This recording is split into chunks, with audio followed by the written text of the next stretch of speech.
कहानी की शुरुआत में हमारा मेन कैरेक्टर एक गेम को प्ले कर रहा होता है जिसे उसने अभी अभी कंप्लीट किया है और इस गेम को कंप्लीट करने में उसे लगभग 3 सालों का टाइम लगा है। पर वो ये कहता है कि ये गेम काफी आसान थी, पर मुझे कोई ऐसा गेम चाहिए जिसे मुझे कंप्लीट करने में लगभग 10 साल लगे। और वो इसी के बारे में सर्च करना शुरू कर देता है। पर तभी अचानक हम ये देखते हैं कि उसके सामने की स्क्रीन चेंज हो जाती है और वहाँ पर एक नोटिफिकेशन आती है कि हम तुम्हें एक ऐसा गेम प्रोवाइड कर रहे हैं जो कि कभी भी खत्म नहीं होगा। ये देखते ही वो काफी खुश हो जाता है और इस गेम के लिए अप्लाई कर देता है। पर वो ये देखता है कि उसके सामने यहाँ पर काफी सारे मोड्स हैं, जैसे कि इजी, मीडियम, हार्ड और साथ में एक और मोड होता है जिसका नाम है हेल मोड। और जैसे वो इस हेल मोड को प्रेस करता है तो उसके सामने एक और स्क्रीन आती है जिसके ऊपर ये लिखा हुआ था कि इसमें तुम्हें लेवल अप करने के लिए कम से कम 100 टाइम्स मोर एक्सपी चाहिए। जिसके बाद उसके सामने काफी सारे अलग अलग कैरेक्टर्स आ जाते हैं। पर वो ये देखता है कि यहाँ पर जो समनर का कैरेक्टर है उसका डिफिकल्टी लेवल काफी ज्यादा है, यानी कि डीमन लॉर्ड से भी काफी ज्यादा। इसे प्रेस करते ही उसके सामने एक मैसेज आता है कि तुम यहाँ पर सर्फ क्लास से स्टार्ट करने वाले हो और ये अभी बेटा टेस्टिंग में है। और सर्फ का मतलब तुम एक किसान या एक फार्मर ले सकते हो जो कि खेती बाड़ी करता है। ये सारा ताम झाम खत्म हो जाने के बाद हमारा मेन कैरेक्टर एक दूसरे वर्ल्ड में रिबॉर्न हो जाता है, जहाँ पर उसके मॉम डैड उसको देखकर काफी खुश हो रहे होते हैं और उसके डैड उसका नाम रखते हैं एलन।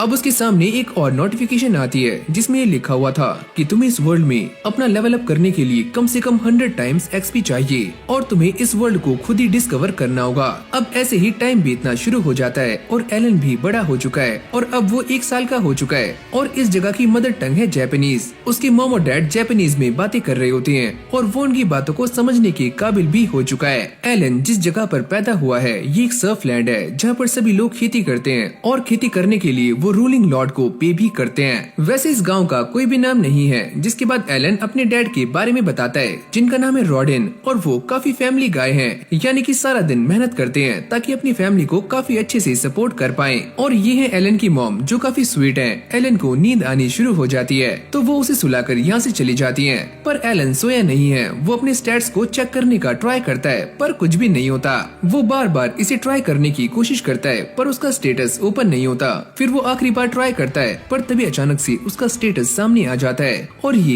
एक बुक है। वो ये चेक करता है कि इस किताब के अंदर उसका लेवल 1 है और वो एक समनर है। अगली पेज पे वो ये देखता है कि यहाँ पर उसकी स्किल्स के बारे में लिखा हुआ होता है। अगर वो इन स्किल्स का इस्तेमाल करता है तो उसकी एक्सपी पहले के मुकाबले काफी गुना खुद ही बढ़ सकती है। आगे बढ़ते हुए वो ये देखता है कि यहाँ पर इस वर्ल्ड के गॉड का मैसेज होता है जो कि एलन से माफी मांग रहे होते हैं क्योंकि उन्होंने एलन की ग्रिमोर को काफी लेट भेजा। एलन ये बात काफी अच्छे से जानता है कि वो इंसेक्ट्स को समन कर सकता है और वो ऐसा करने का ट्राई करता है पर इस बार भी कुछ भी नहीं होता और वो बार बार इसे ट्राई करता है। जिसके बाद वो ये सोचता है कि शायद मुझे पहले क्रिएट स्किल पर काम करना चाहिए। अब एलन अपनी क्रिएट स्किल का इस्तेमाल करता है जिससे उसके सामने एक इंसेक्ट वाला कार्ड आ जाता है जिससे वो इंसेक्ट को काफी आराम से समन कर पाता है। पर तभी अचानक से उसकी मॉम भी यहाँ पर आ जाती है और एलन घोड़ी बेचकर सो जाता है। जैसे कि वो जाग नहीं रहा है, वो आराम से सो रहा है, लेकिन अब उसे असली में नींद आने लगती है। पर तभी हम ये देखते हैं कि उसका ये इंसेक्ट वाला कार्ड उसकी ग्रिमोर में ऐड हो जाता है। अगली सुबह ये सारे अपनी दिनचर्या के काम कर रहे होते हैं और एलन घोड़ी बेचकर सो रहा है। फिर हमें एलन को दिखाया जाता है जो कि उड़ चुका है और वो अपनी ग्रिमोर से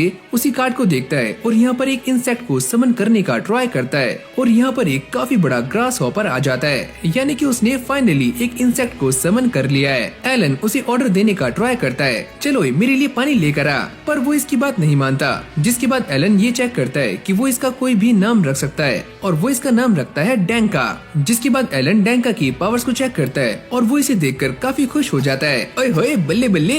एलन की मॉम उसकी आवाज सुनते ही यहाँ पर आ रही होती है पर तभी अचानक वो अपने सामने डैंका को देखती है और उससे काफी डर जाती है और डैंका को जोरदार लात मारती है। अब ऐसी प्रैक्टिस करते करते कुछ दिन बीत जाते हैं और एलन ये बताता है कि वो अब एच रैंक के बीस्ट को आराम से समन कर सकता है, लेकिन वो यहाँ पर एक छोटे से माउस को समन करता है जिसका नाम वो रखता है माउसी और वो उसके स्टैट्स को भी चेक करता है और वो किसी के भी बस 10 कार्ड्स ही स्टोर कर सकता है। रॉडिन भी सारा काम निपटाकर दोबारा से घर पर आ जाते हैं पर उनके कपड़ों पर काफी ब्लड लगा हुआ होता है। थेरेसिया ये देखकर काफी शॉक्ड हो जाती है और थेरेसिया एलन की मॉम है। ये सारा कुछ बस तब हुआ जब मैं हंटिंग कर रहा था, तो घबराओ मत। एलन ये बताता है कि उसके फादर एक सर्फ हैं, लेकिन वो हंटिंग भी करते हैं मौसम के हिसाब से। सुनो एलन, क्या तुम उसे देखना चाहोगी? वो एक काफी बड़ा बोर था। एलन भी उनके साथ जाने के लिए रेडी हो जाता है और अभी दोनों रास्ते में जा रहे होते हैं। एलन के डैड उसे काफी सारी बर्ड्स दिखाते हैं और वो ये बताते हैं कि ये सारी बर्ड्स एक साथ नॉर्थ में जा रही हैं। वैसे मैंने तुम्हारा नाम इन्हीं बर्ड्स के ऊपर रखा है। इनका नाम है एल्बा हेरॉन्स और तुम्हारा नाम है एलन, क्योंकि ये बर्ड्स अपने पंखों का इस्तेमाल करके कहीं भी जा सकते हैं। जिसके बाद रॉडिन उसे लेकर उसी जंगली बोर के पास आ जाते हैं। एलन उसे देखकर काफी शॉक्ड हो जाता है। ओयो अम्मा, ये तो काफी बड़ा है। और तभी यहाँ पर एक और बंदा आता है जिसका नाम है गैडा और वो ये कहता है, ओहो क्या बात, आज तुम अपने बेटे को भी लेकर यहाँ पर आए हो। चलो बेटे, इनको हेलो करो। हेलो अंकल, मेरा नाम है एलन और मुझे आपसे मिलकर काफी अच्छा लगा। अरे वाह यार, सच में तुम तो बात ही कर सकते हो। वैसे मेरी भी एक लड़की है जिसका नाम है करीना, पर वो इतनी सिविलाइज्ड नहीं है। वैसे अंकल, क्या आप मुझे ये बता सकते हो कि ग्रेट बोर काफी डरावने होते हैं और स्ट्रॉन्ग भी? गैडा उसे बताता है, अरे हाँ, ये बात एकदम सच है। वैसे भी ग्रेट बोर सी रैंक के मॉन्स्टर्स होते हैं जो काफी खतरनाक होते हैं। और हाँ बच्चे, एक ग्रेट बोर को हराने के लिए हमें कम से कम 20 लोग चाहिए। एलन ये सोचता है, तो चलो मुझे इससे एक बेंच मार्क मिल चुका है। फिर हमें 10 महीने बाद का सीन दिखाया जाता है जहाँ पर एलन की क्रिएट स्किल भी लेवल 2 की हो चुकी है और साथ में समन स्किल भी उसका लेवल भी 2 हो चुका है। यहाँ तक कि उसे एक एक्सपेंशन स्किल भी मिल चुकी है और उसकी ग्रीमोर का एक और पार्ट अनलॉक हो चुका है। एलन अब जी रैंक के मॉन्स्टर्स को काफी आराम से समन कर सकता है और साथ में उसे एक और स्किल भी मिली है और ये स्किल काफी कमाल की है। और हाँ, उसका कार्ड इन्वेंटरी स्पेस भी पहले के मुकाबले डबल हो चुका है। एलन फटाक से अपना सारा खाना खाता है और वो इन कार्ड्स को फ्यूज करने का ट्राई करता है, पर ऐसा कुछ भी नहीं होता क्योंकि ऐसा करने के लिए उसके पास इनफ एमपी नहीं होती।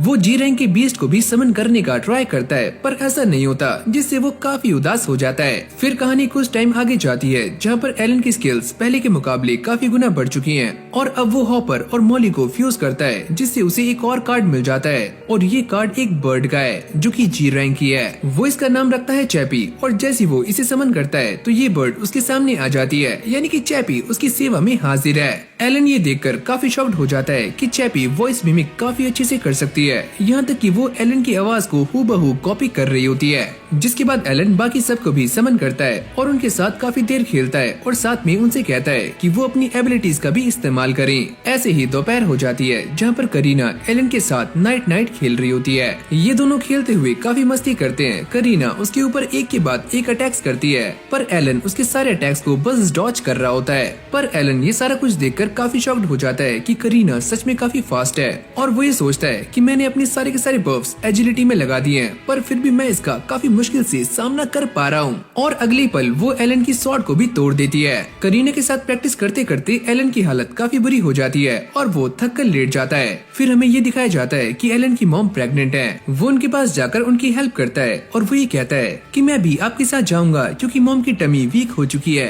तो मुझे भी आपकी हेल्प करनी है। अब ये सारे बैठे हुए बातें कर रहे होते हैं। एलन ये सोचता है कि मेरे पास इतना स्टेमिना है जितना कि बड़ों में होता है, पर उसकी मॉम उससे कहती है, अरे ओए, तुम अभी छोटे बच्चे हो तो तुम्हें करीना के साथ खेलना चाहिए। और हाँ बच्चे, वैसे भी तुम्हें एक दिन वो काम करना ही होगा, तो जब तक तुम बड़े नहीं हो जाते तो आराम से खेलो, अपनी लाइफ को एंजॉय करो। उसकी मॉम उससे ये पूछती है, पर तुम मुझे ये बताओ कि तुम उस पेड़ पर पत्थर क्यों फेंक रहे थे? ओ अच्छा, वो वाले। वो बस इसीलिए ताकि मैं उन सभी को मॉन्स्टर से प्रोटेक्ट कर पाऊँ। अरे वाह बेटे, तुम तो सच में काफी ब्रेव हो। और एलन ये सारा कुछ इसीलिए कर रहा था ताकि वो ये बात जान पाए कि उसके पास समनिंग स्किल है या कोई और स्किल भी जो कि उसके अंदर छुपी हुई है। रॉडिन उससे कहते हैं, मुझे ऐसा लगता है कि तुम्हें करीना के साथ नाइट खेलना काफी अच्छा लगता है और वैसे भी मैं तुम्हारी अप्रेजल सेरेमनी के लिए काफी खुश हूँ। एलन इसके बारे में कुछ भी नहीं जानता। उसकी मॉम उसे बताती है कि जब तुम 5 साल की हो जाओगे तो तुम्हारे पास कौन सी एबिलिटी है ये पहचानने के लिए एक सेरेमनी होती है जिसे अप्रेजल सेरेमनी कहा जाता है। कुछ टाइम के बाद हम ये देखते हैं कि एलन अपनी समन की गई चीजों को पूरे 1 दिन तक बाहर रख सकता है और तभी करीना यहाँ पर आ जाती है। इन दोनों में दोबारा से फाइट होती है और वो दोबारा से एलन की हालत काफी गंदी कर देती है। रॉडिन भी अपने काम से वापस आ जाते हैं। एलन की मॉम जैसे ही अपने कमरे से बाहर आती हैं, तो डैनका उनके पैरों पर बैठा हुआ होता है और वो उसे देखकर काफी डर जाती हैं और नीचे गिरने वाली होती हैं, पर उसके हस्बैंड उसे बचा लेते हैं। पर अचानक से उसके पेट में पेन होना शुरू हो जाता है। जाओ करीना, अपनी मॉम को यहाँ पर लेकर आओ। अगले ही पल करीना की मॉम और उसके डैड यहाँ पर आ जाते हैं और उसकी मॉम आते ही यहाँ से सभी को बाहर निकाल देती है। जिसके बाद हमें सुबह का सीन दिखाया जाता जाता है, जहाँ पर एलन की मॉम को एक और बेटा हुआ है और ये बेटा काफी क्यूट है। एलन के डैड उसका नाम रखते हैं मैश। ये नाम सभी को काफी अच्छा लगता है। जिसके बाद एलन अपनी पास्ट लाइफ के बारे में याद करता है और वो ये सोचता है कि मैं अपनी पास्ट लाइफ से निराश नहीं हूँ, और वो अपने भाई को देखते हुए ये कहता है कि फैमिली होना काफी इम्पोर्टेंट है। फिर वो ये सोचता है कि मैं ये बात नहीं जानता कि मैं ये कैसे करूँगा, पर मैं अपनी फैमिली को सर्फ डॉम से बाहर निकालना चाहता हूँ। अब एलन 5 साल का हो चुका है और वो अपने डैड के साथ अप्रेजल सेरेमनी के लिए जा रहा होता है। उसके डैड उसे बताते हैं कि ये एक ऐसी सेरेमनी है जहाँ पर सर्फ से लेकर नोबल सारे ही पार्टिसिपेट करते हैं। यहाँ तक कि वो ये भी कहते हैं अगर तुम्हारे पास कोई टैलेंट होगा तो तुम सर्फ डॉम से बाहर निकल सकते हो। करीना और उसके डैड भी उन दोनों के साथ जा रहे होते हैं। जिसके बाद ये सारे एक गाँव में आ जाते हैं। एलन ये देखता है कि सामने काफी सारे बच्चे हैं और सभी ने काफी अच्छे कपड़े पहने हुए हैं, यानी कि सारे बच्चे उन सभी से अच्छे लग रहे हैं। तभी अचानक सामने से कुछ लोग आते हैं जिन्हें हम प्रीस्ट कह सकते हैं, और वो यहाँ पर इस सेरेमनी के बारे में बताना शुरू करते हैं। और वो ये कहते हैं कि हमने यहाँ पर काफी सारे हीरोज देखे हैं और कुछ हीरोज ऐसे भी हैं जो कि सर्फ डॉम से आए थे। ये सुनते ही सारे लोग काफी शॉक्ड हो जाते हैं, क्या सच में सर्फ डॉम से?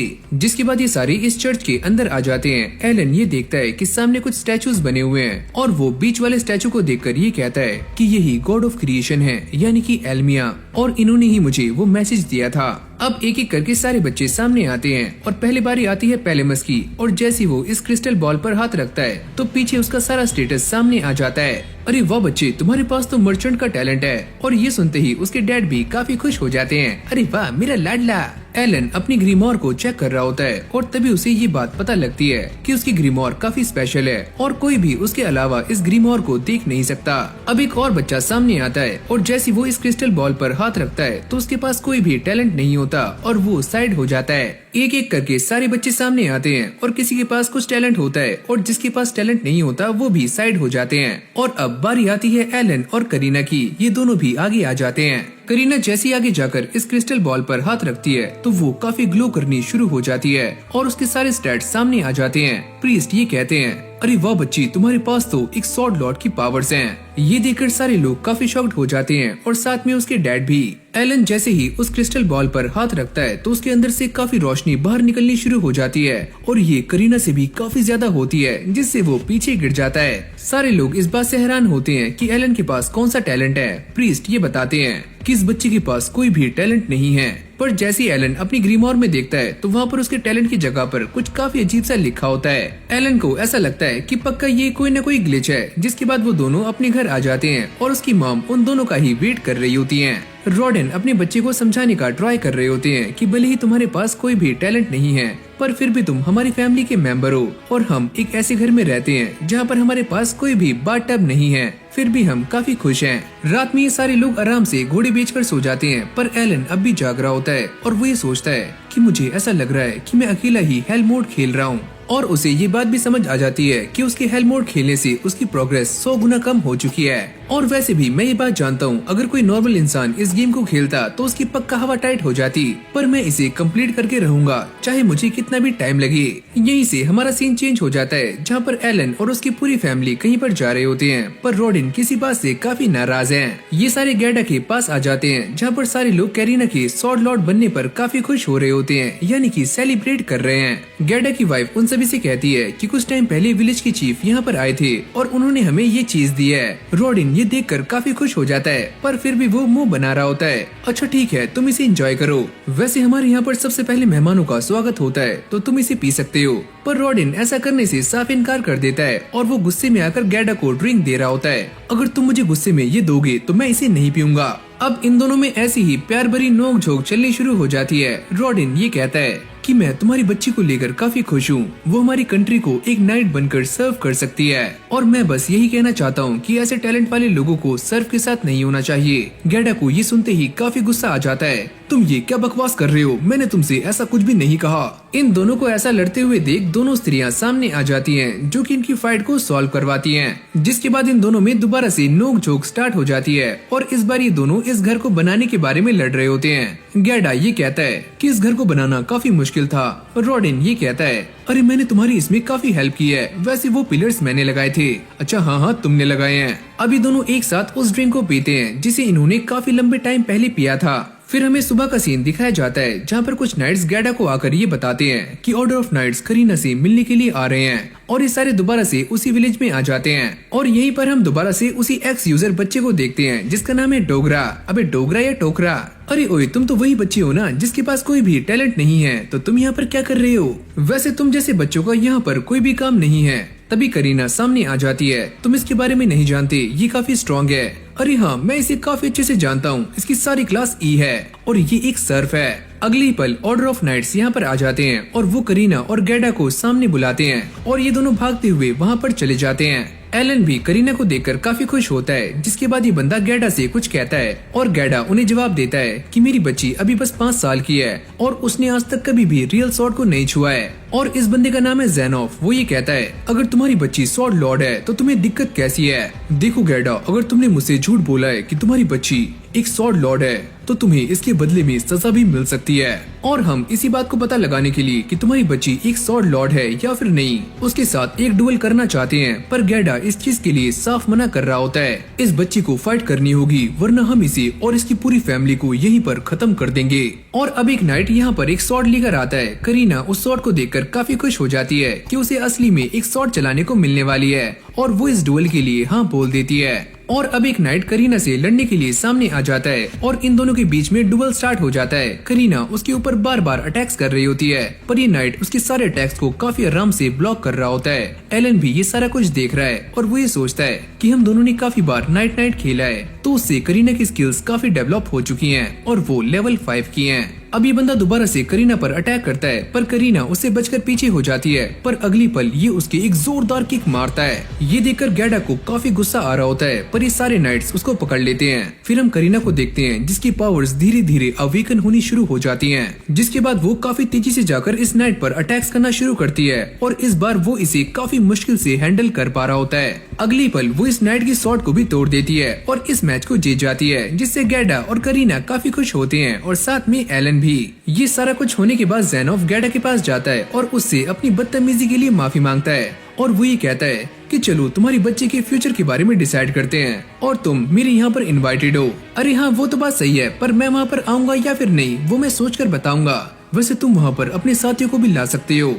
अब अगली सीन में सारे विलेज चीफ के घर में आ जाते हैं जहाँ पर हम उसी बच्चे को भी देखते हैं जिसका नाम है टोकरा और वो अपने डैड के साथ होता है। जिसके बाद ज़ेनोफ ये बताता है कि मैं यहाँ पर इसलिए आया था ताकि मैं ये देख पाऊँ कि यहाँ पर सच में कोई स्वॉर्ड लॉर्ड है या फिर नहीं। और अब ये बात काफी अच्छे से क्लियर हो चुकी है कि इस विलेज में सच में एक स्वॉर्ड लॉर्ड है। और वो ये कहते हैं कि पहले हम ये सोच रहे थे कि इस विलेज का नाम तुम्हारे नाम पर रखा जाएगा, पर हमारे लॉर्ड के आदेश के मुताबिक हम ये सोच रहे हैं कि इस विलेज का नाम करीना विलेज रखा जाए क्योंकि यहाँ पर एक स्वॉर्ड लॉर्ड है, जो कि काफी कमाल की बात है। गैडा भी ये सुनते ही काफी खुश हो जाता है। फिर हम एलन को देखते हैं जो कि एक फ्रूट को अपने कपड़ों में छुपा लेता है और इन सभी की बातों को काफी गौर से सुन रहा होता है। ज़ेनोफ ये बताते हैं कि आज से 3 साल पहले काउंट की फैमिली में एक स्वॉर्ड लॉर्ड पैदा हुआ था पर वो हमारे मुताबिक सही से काम नहीं कर पाया, यानी कि हमारी एक्सपेक्टेशंस पे खरा नहीं उतरा।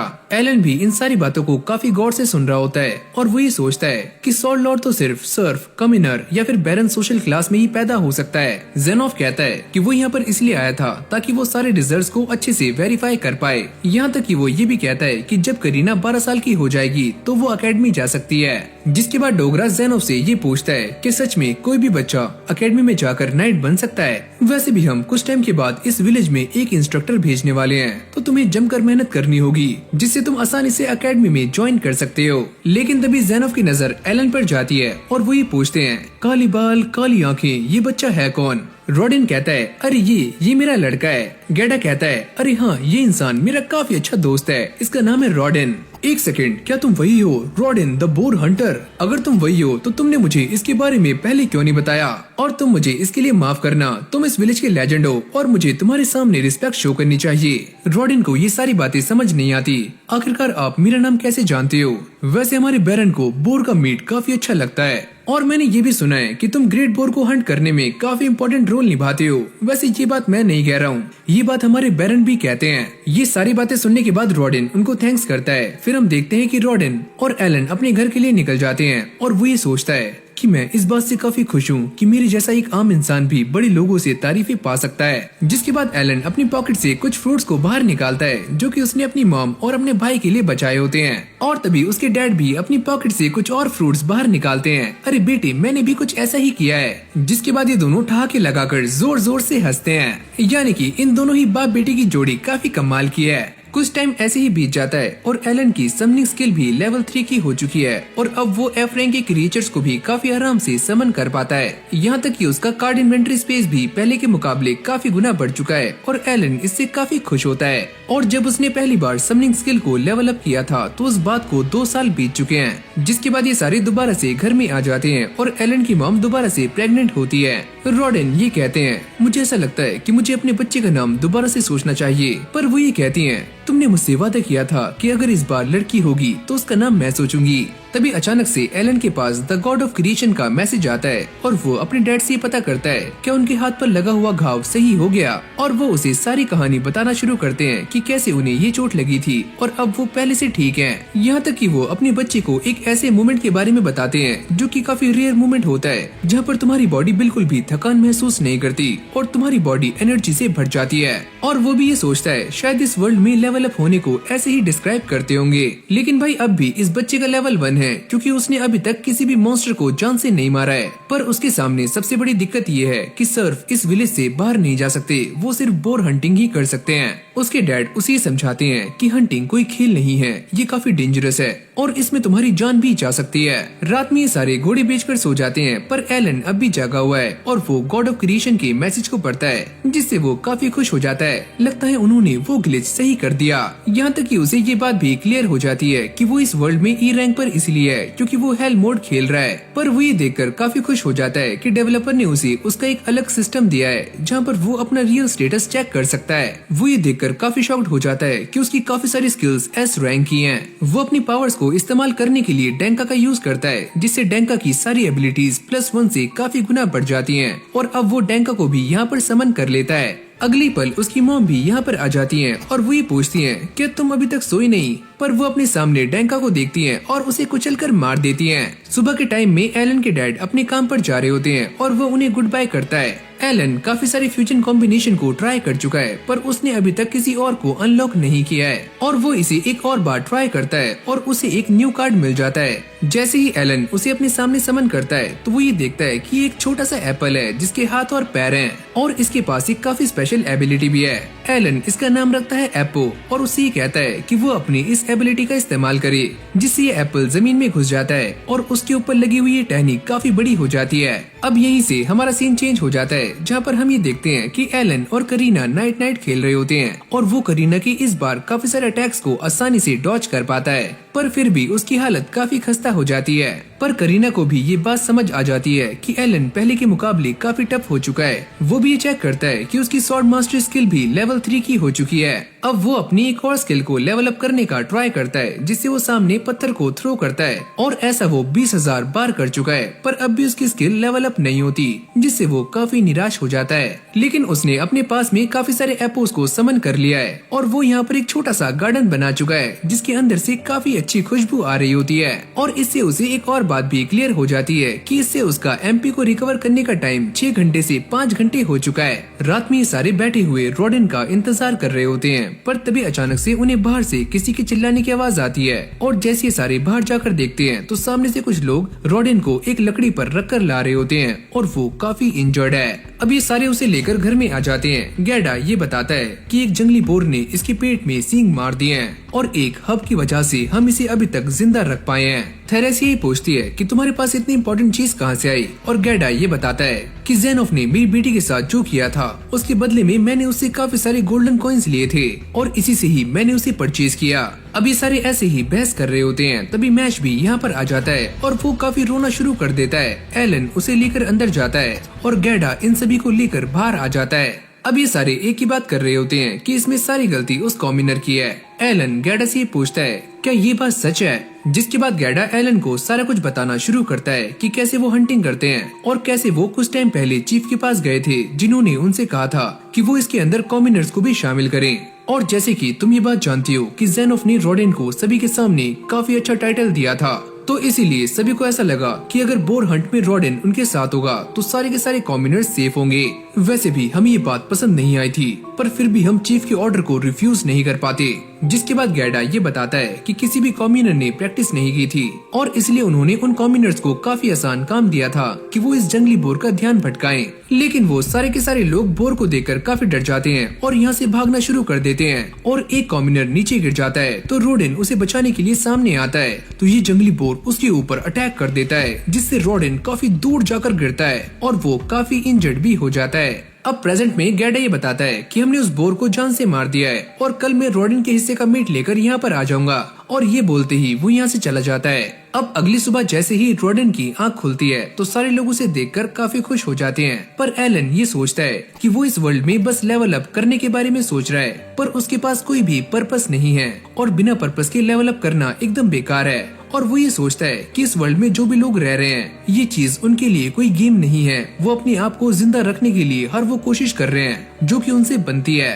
अब गैडा भी उस मीट को लेकर रॉडेन के पास आ जाता है और वो ये कहता है, अरे ओए भाई चिंता मत करना, हम पूरे विंटर्स तुम्हारा ध्यान रखने वाले हैं। एलन भी पटाख से खड़ा हो जाता है और वो अपने डैड से ये कहता है, अरे डैड आप बस रेस्ट कीजिए और बाकी काम मेरे ऊपर छोड़ दीजिए, और हाँ मैं अपनी फैमिली को एकदम सेफ रखने वाला हूँ। ये सुनते ही वो सारे लोग काफी हक्के बक्के रह जाते हैं। जब अगली सुबह एलन पानी भर रहा होता है तो वो पानी की 2 बकेट को भर लेता है। सारे लोग उससे कहते हैं कि ये तुम्हारे लिए काफी भारी हो जाएगा, पर वो इसे काफी आराम से उठा लेता है और चलता है। अब ये ऐसे ही अपने बारे में सोचता हुआ जा रहा होता है। यही से हमारा सीन चेंज होता है जहाँ पर हम ये देखते हैं कि गैडा एलन को पोटैटोज हार्वेस्ट करना सिखाता है। अरे बच्चे तुम्हें बस एक काम करना है कि इसे जड़ से पकड़कर खींचना है, और एलन भी ऐसा करने का ट्राई करता है पर वो एक हाथ का इस्तेमाल कर रहा होता है। अरे ओए बच्चे तुम्हें एक हाथ का इस्तेमाल नहीं करना, जरा दोनों हाथ लगाओ। लेकिन वो एक ही हाथ से इन सारे पोटैटोज को काफी आराम से बाहर निकाल लेता है। गैडा उससे कहता है, मैं ये बात पहले से ही जानता था कि तुम काफी टफ हो, लेकिन जितना मैंने सोचा था तुम उससे भी ज्यादा स्ट्रॉन्ग निकले।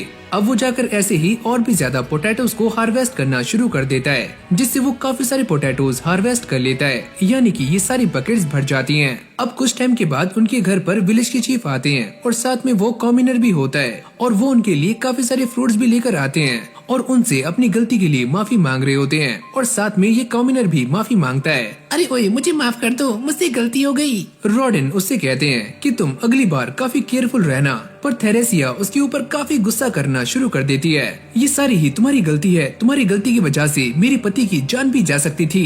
मेरा मन तो ऐसा कर रहा है कि मैं तुम्हें जान से मार दूं।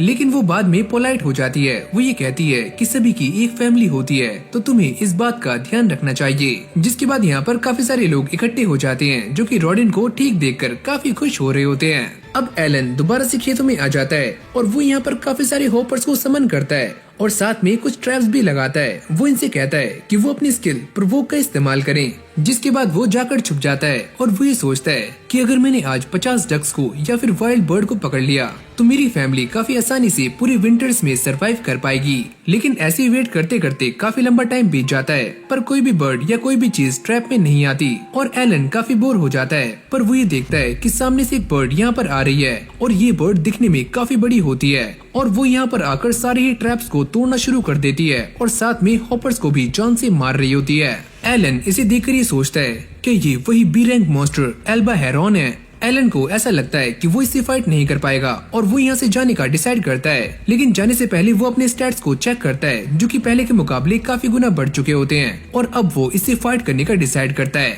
अब एलन उसके ऊपर एक पत्थर फेंक कर मारता है और उसके ऊपर अपनी स्टिक से भी अटैक करता है, पर ये बर्ड एलन पर एक जोरदार अटैक करती है जिससे वो काफी दूर जाकर गिरता है। ये देखकर वो यहाँ पर काफी सारे फीडोस को भी समन करता है जो कि इस बर्ड पर अटैक करना शुरू करते हैं, पर ये बर्ड काफी स्ट्रॉन्ग होती है जो कि इन फीडो को भी मारना शुरू कर देती है। वो दोबारा से उस पर अटैक करने के लिए आगे जाता है पर ये बर्ड एलन के एक जोरदार पंचा मारती है जिससे उसकी हालत काफी खराब हो जाती है और उसके सारे के सारे समनिंग क्रिएचर भी खत्म होने शुरू हो जाते हैं, जिससे एलन को ये बात समझ आ जाती है कि वो इससे काफी वीक हो चुका है। लेकिन ये बर्ड अब भी एलन पर अटैक करने के लिए उसके ऊपर आ जाती है और जैसे ये उसे मारने वाली होती है तो एलन इसे अपनी स्वॉर्ड से रोक लेता है। और इसी के साथ हमारे इस एनिमे का ये पार्ट यहीं पर एंड हो जाता है। अगर आप ये चाहते हो कि मैं इस एनिमे को आगे कंटिन्यू करूं, तो आप मुझे नीचे कमेंट में बता सकते हो। और ये एक ऑनगोइंग एनिमे है, तो जैसे जैसे इसके एपिसोड्स आएंगे वो सारे आपको हमारे चैनल पर देखने को मिल जाएंगे।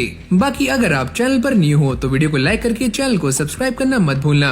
और मैं मिलता हूँ आपसे एक और न्यू फ्रेश वीडियो के साथ। तब तक के लिए keep watching, keep supporting anisole.